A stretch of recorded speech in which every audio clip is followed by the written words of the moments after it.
Golapalli area మంజునారు ఎయిటింగ్ line Singareni క్వార్టర్ల సముదాయంలో దొంగలు పడ్డారు. 6 క్వార్టర్ల తాళాలు పగలగొట్టి క్వార్టర్లలో చొరబడ్డారు.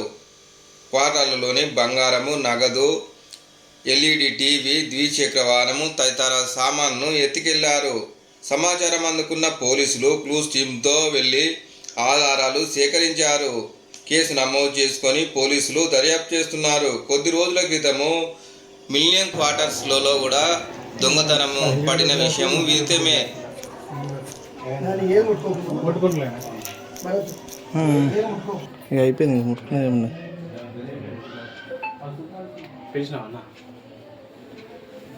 ఎందుకంటే అందరికీ కూడా సింగరేణి డొనేట్ చేస్తుంది లక్షలు అంటున్నారు.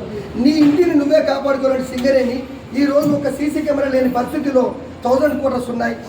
గేట్ ఎంట్రన్స్ నుంచి వెళ్ళి క్వార్టర్స్కి వచ్చే విధంగా ఈ సీసీ కెమెరాలను అమర్చి దొంగ పడ్డ 5 నిమిషాల్లోనే దొరకబట్టే విధంగా సీసీ కెమెరాలను చేయాలని చెప్పేసి కోరుకుంటూ ఇక్కడున్న పోలీసు వ్యవస్థ కూడా వారిపై సీసీ కెమెరాలను పెట్టేసి సీసీ కెమెరా పర్యవేక్షణలో ఈ సింగరేణి కాలనీస్ను చూస్తారా?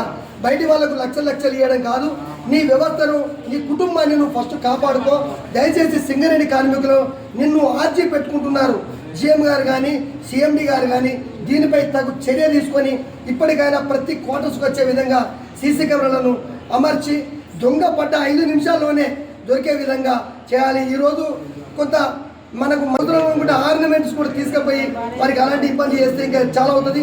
కాబట్టి సింగరేణి వారు ఇప్పటికైనా మేలుకొని సీసీ కెమెరాలను అమర్చి పోలీసు వారితో వారు కమ్యూనికేట్ అయ్యి ఈ లక్షలు బయటకి ఇచ్చేదానికంటే మీ కాలనీస్ను కాపాడుకొని సింగరేణికి ఒక మంచి పేరు తెచ్చే విధంగా ఉండాలని కోరుకుంటూ, వారికి కూడా కుటుంబాలు ఉంటాయి, చావులు ఉంటాయి, పెళ్లిళ్ళు ఉంటాయి. కాబట్టి వాళ్ళు పోతారు. కాబట్టి వారికి పర్యవేక్షణ మీరు అందియాల్సిన విషయాన్ని మీ దృష్టికి తీసుకొస్తున్నాను. నా పేరు దామరకొండ కర్ణాకర్. మా అల్లుడు అడప భరత్ 6 కిలోలు చేస్తాడు. 16లో 17లో 21లో ఇన్ని క్వార్టర్స్లో ఒక్కసారి ఏకకాలంలో పడితే దీన్ని పట్టించుకునే నాదులు లేడు.